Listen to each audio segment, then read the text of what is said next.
دغه اوبه چې تاسو ګورئ د دې نه ګر چاپېره زه ګرځم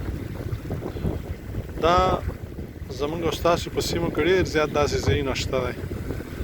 چې اوبه ځي همداسې ښکته روانې یا د چینې یا د کاریز یا سیلاوونه خو ډېر لکه اوس چې زمونږ بندونه ورته پیل کړي په هسکې مینې او په داسې ځایونو کې پکتیا او پکتیکا کې ډېر زیات باد هم دی خبرې به سمې نه راځي خو دوی ته نه ګوره داسې ګر چاپېره داسې اپورې غاړې ځینو کې داسې هوټلونه دي چې خلک د ډېرو لرو ځایونو نه راځي او بیا په دې کې وي او ګر چاپېره ګرځي او سرچینه د همدې نه اخلي لکه موږ او تاسې په خپلو سیمو کې وغواړو چې ښه ژوند وکړو نو داسې اوبه مهار کړو او ګر چاپېره بیا داسې واړه واړه پارکونه لري چې خلک راځي دلته ناستې کوي میلمانه راولي او داسې نور کوچنیان راځئ چې لاس په کار شو راځئ چې یو بل ته لاس ورکړو